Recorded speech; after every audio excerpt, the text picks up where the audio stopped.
Hello, everyone. Hello, Ultras. If you're here, you're in the wrong spot. You need to head over to the Ultra section behind the wired fence there, where all the flares, all the singing, and the drums there. That's where you're going to get this whole episode. If you are not an Ultra and you're here because this is the only place you can go, then listen to this. Listen to this intro or this kind of snippet. Take a peek. Yeah. Take a peek behind the huge fencing. Yeah. The ultra curtain. Take a peek behind the ultra curtain, the bannered curtain. Yeah, here's a little expert from excerpt. I've never said the word. I've only ever seen it. I tried it there. I just took a punt. I know it's an expert. You're bold to just take a shot. I know expert's a different word. Excerpt. Yeah. I think it's spelled excerpt, but not pronounced that way. Anyway, here's a bit from the other podcast that you can't listen to. So here we go. $4.50 a month. It's in the description if you want to.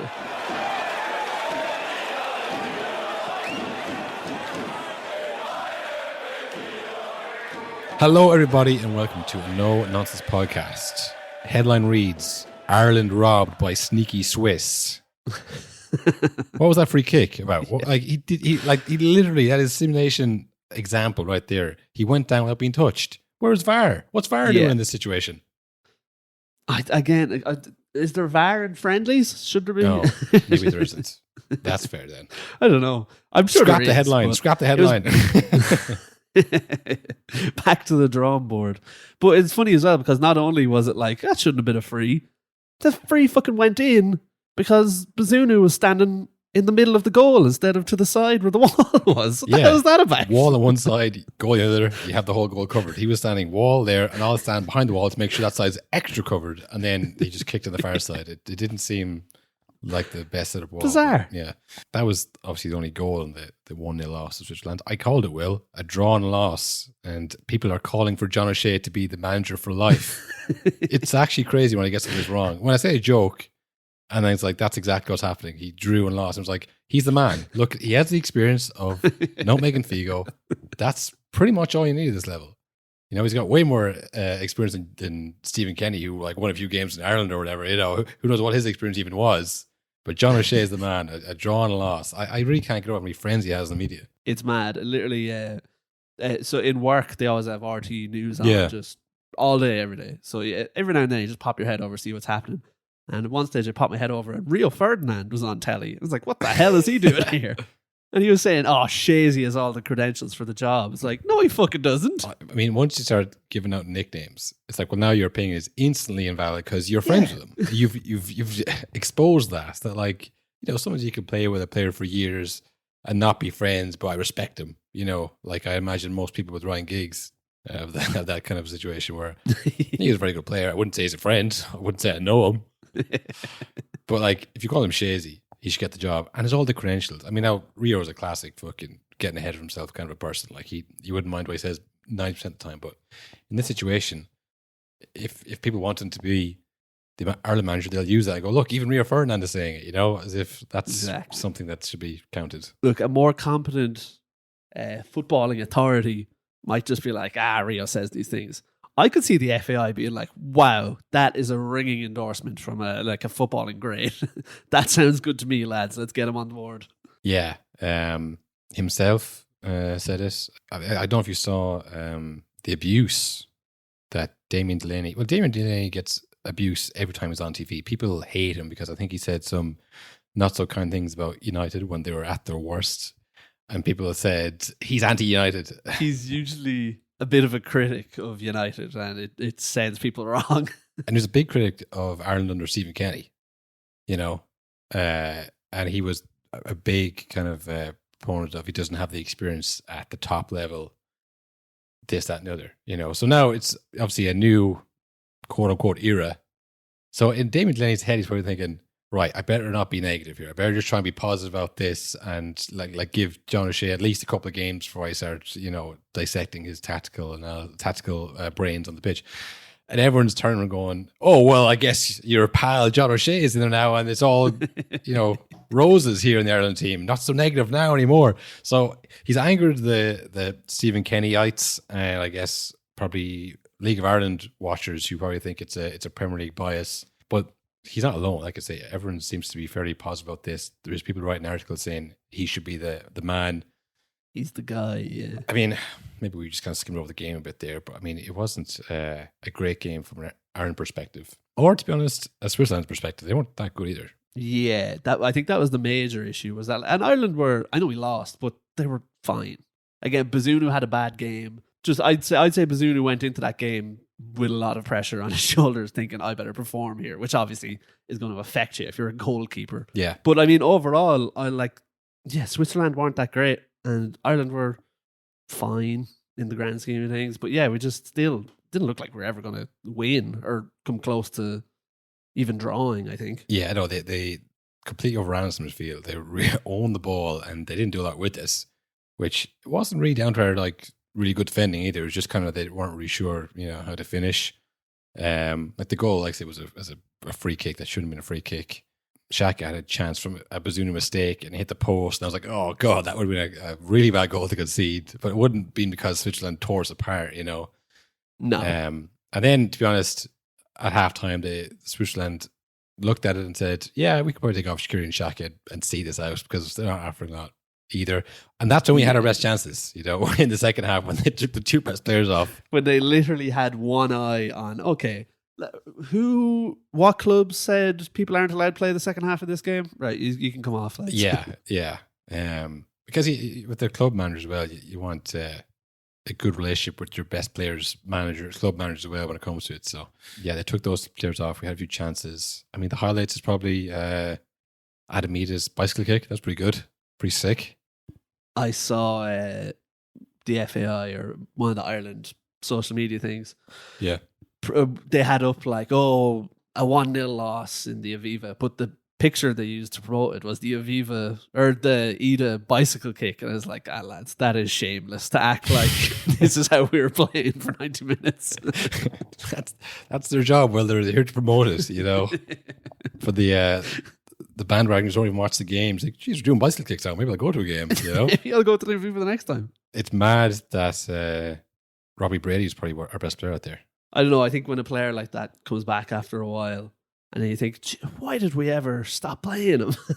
But it's also, he's probably thinking, I need to perform extra hard here today to make sure they don't stop playing me again. Yeah, he was our best probably threat. He was like, maybe if he whipped something in, someone could get onto us down that left side. Him and Coleman were probably the two best players. Not good. Who were like the core of the team from 2016 Euros. Like, we're closing in on 10 years ago that happened. I mean, it's to be still look at them as like they're the two best players. Coleman got man of the match, and then I think Brady probably wasn't that far behind him. I thought Shimonik was good. I know I had a joke there at his expense, kind of, but he didn't have a lot of help. It wasn't like people were putting balls in play from him, he's missing them. He created a few chances by his own sheer power of will and physicality, and he looked actually decent out there, but we definitely lack something creative in the midfield. A Wes Hoolahan, if you like, somewhere in there who can maybe create something.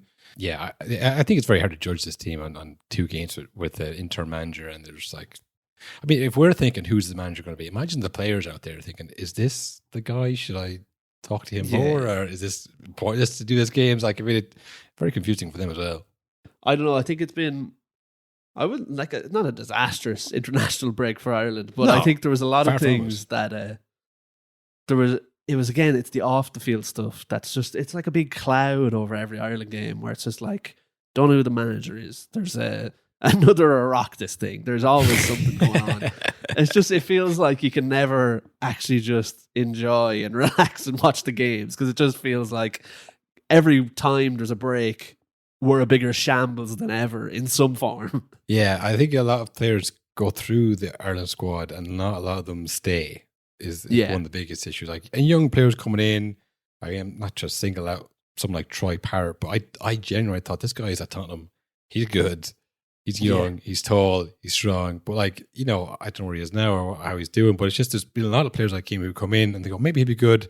And then there's management changes, and there's we got a tough draw in that group, and it's so spread out the games anyways. It doesn't seem to be any progress. They're this this shape that never really forms. You know what I mean? It's like we're waiting for something to kind of come together and it never does. And then it's like, oh, well, there's a new player, this Schmodix guy. It's like, well, try Parrott. Like, is he still knocking around? Like, we already had a Schmodix, you know? And then you worry for Schmodix. Is he going to be the next Troy Parrott? It's like, is there going to be someone else who's like brought in and it's a failure? And, you know, you would worry. And this is how you get in situations where like someone who's good, like I know he's only young now, but Evan Ferguson, this is how they like retire from a team at like 28. Yeah, because it's like, why bother? Like I'm just gonna concentrate my club football because, and without saying it, this is an absolute joke and a waste of my time. And to be honest, I'm afraid I'm gonna get injured and, you know, mess up my actual career, which is, you know, the club career, because they know what they're doing. So it's grand now when there's nobody kind of established. But if you were to have someone like a Schmodix or a Evan Ferguson, you go, oh no, it's okay. We'll build a team around him, and then time goes on and on. Then I'm not playing anymore, or he's always injured for internationals. He doesn't seem to want to play for us anymore. This is how you get to us. This kind of disorganization. So that's the worst case scenario where we just fall into absolute shambles, and even our best players don't want to play for us anymore. But maybe that's a bit far away to be talking about. It's funny because the manager talk is still, again, according to the FAI, it's sorted. It's done. It's a done deal. The date. We're just have to wait for a certain date. Then it's done. But then every single day in the media, you think someone has to know. Mm. But it's all across the board. It's people saying, "Oh, now they've stopped talking to this person. Now they're talking to."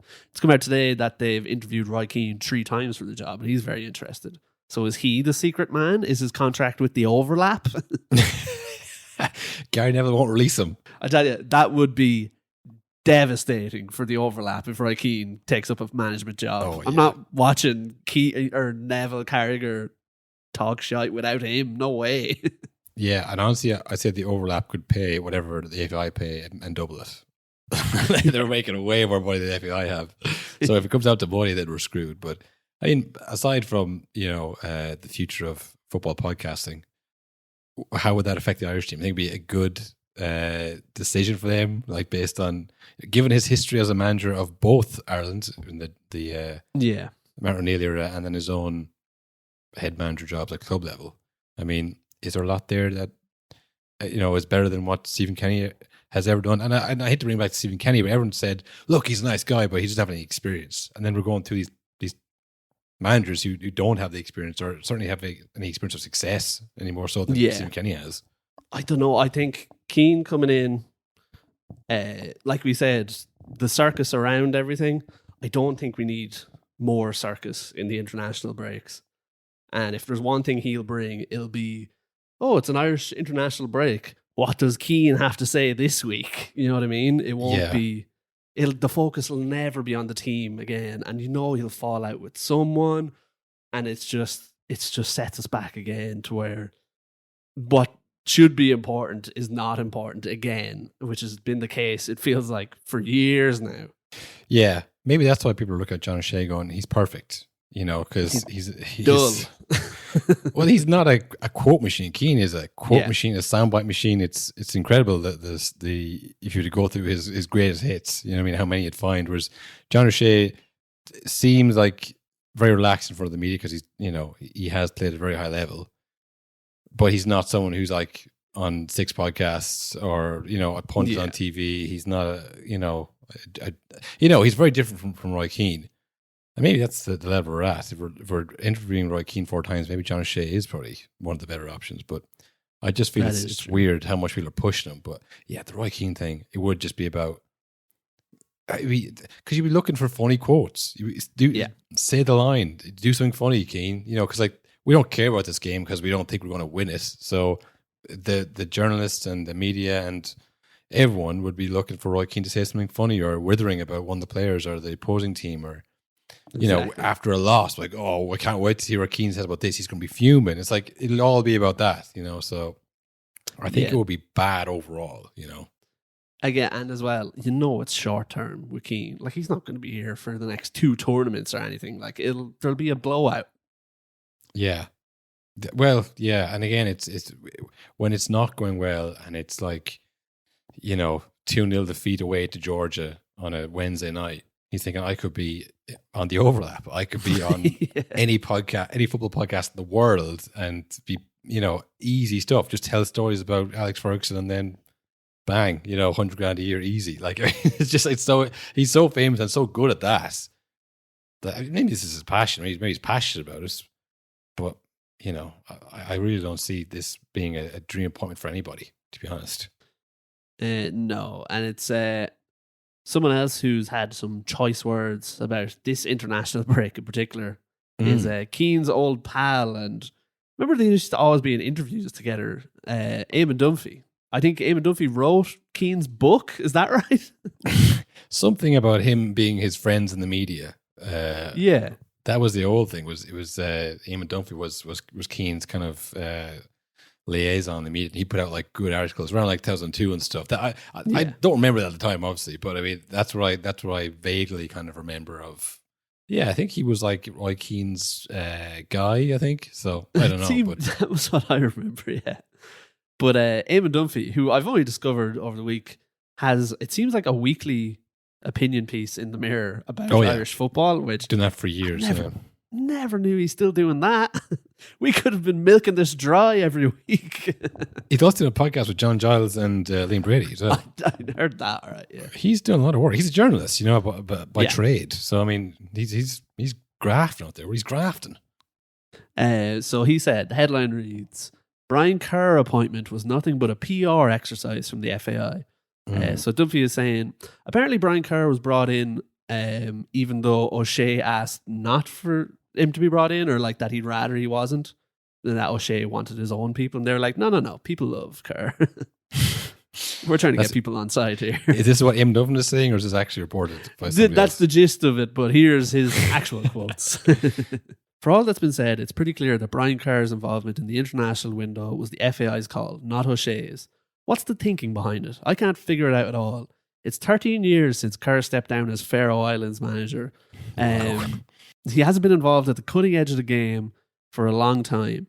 Kerr has been critical of the FAI when working as a TV pundit. Did that play a part in the FAI's move? Did they figure bringing him in would be a way of silencing him? If that's the case, where does that lead?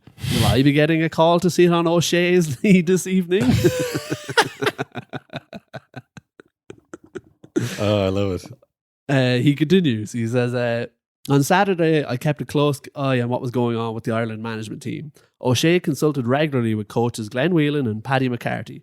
He went to talk to players sitting in the stand on occasion too. I didn't see him talk to Kerr once. Kerr was standing away from the rest of the backroom team. What is Kerr's role? Is he some kind of mascot?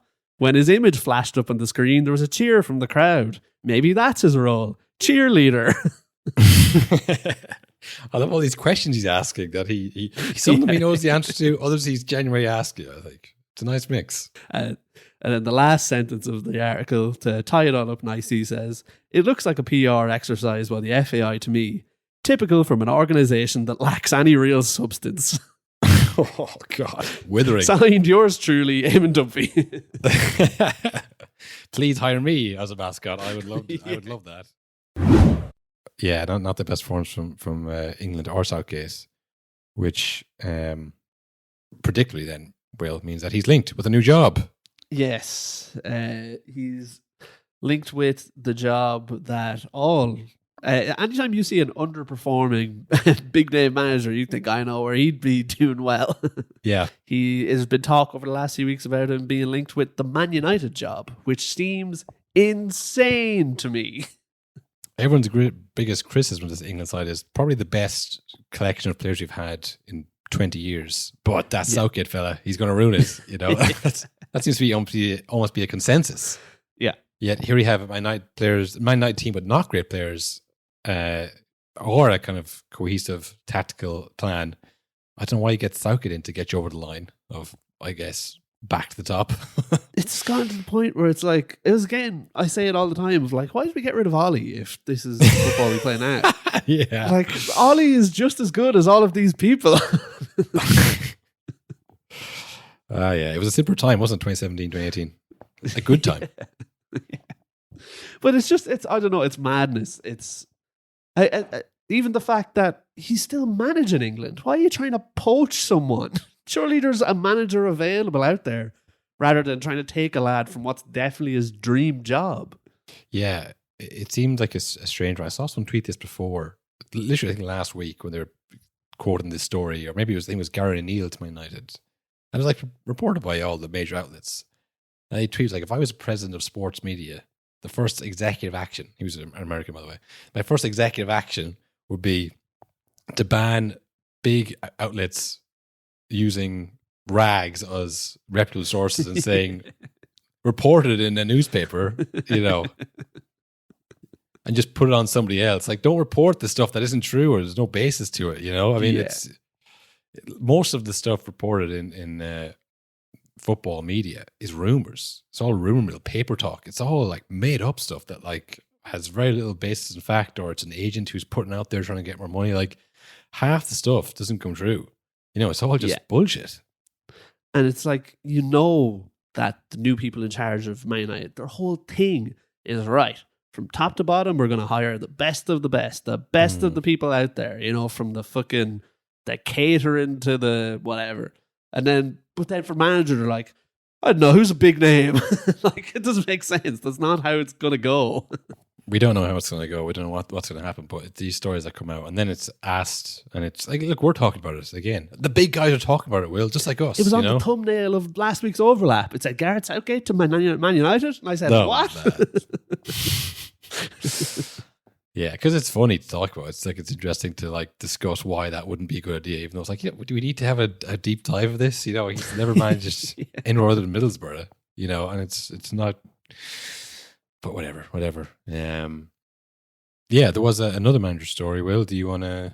This was from a few weeks ago where it was a game where we said, there was no VAR controversy, I don't think. There was huge VAR controversy. It was when Liverpool beat Nottingham Forest, when the referee gave the ball back to Liverpool instead of Nottingham Forest, and they went down the pitch and scored. Yeah. There's Stephen Reid. He had some choice words for the referee in the day, Paul Tierney. And he's since been found guilty of expletive-laden abuse. He's gotten a $5,000 fine, and he's been found guilty of misconduct, and he's gotten a 2-game touchline ban. Forest have also been fined $75,000 for their part in the incident. Wow! So it's a lot of punishment for some choice words, and thankfully the BBC has got the quotes here.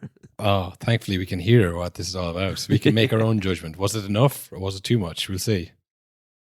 So, in his report of the incident, Tierney said, referee Paul Tierney said, following the final whistle, I was surrounded by members of Nottingham Forest substitutes and backroom staff. One of those who approached me was Stephen Reid, who was not listed on the team sheet. He asked me about a decision. I said to him, I'll speak to him inside and not outside on the field of play. He continued to question me, and I repeated that I would speak to him inside. He then said, and it says expletive here, but the word has been shared on other sites. He said, it's the same every week, you cunt. Oh, God. You cannot be saying that to a referee. Oh, you can't be saying a hard C word, Jesus. Hard C word. Tierney showed him a red card immediately for this comment, which Reid admitted was abusive and insulting. However, Reid denied that he continued to use such language towards Tierney after he was sent off. Tierney, however, has said Reid went on to repeatedly swear and called him the term at least twice more before he left the field of play, while reports from the assistant referees said that Reid continued to confront and insult Tierney. The charge has since been proven.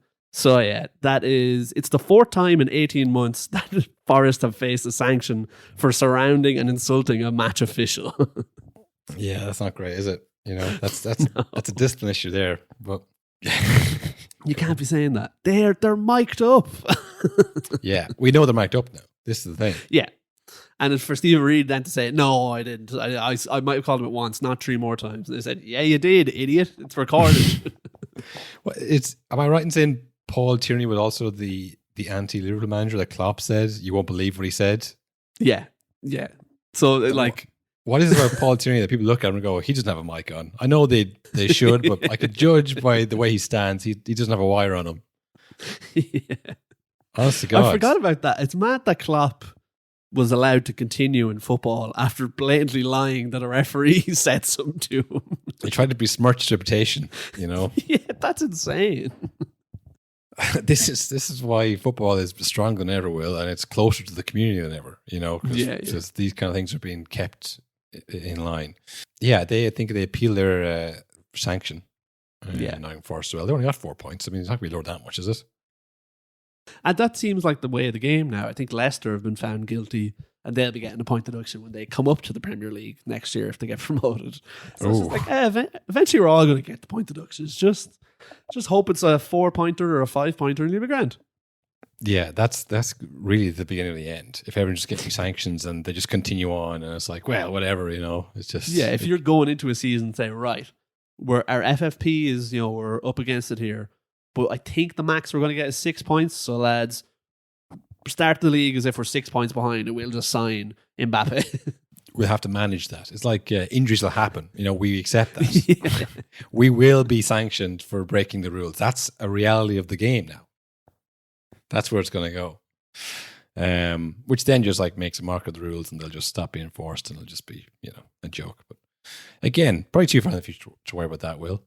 In the meantime, we had some choice quotes from Cancelo. Remember him? A lot of choice quotes knocking about. Oh yeah, there's some choice quotes out there.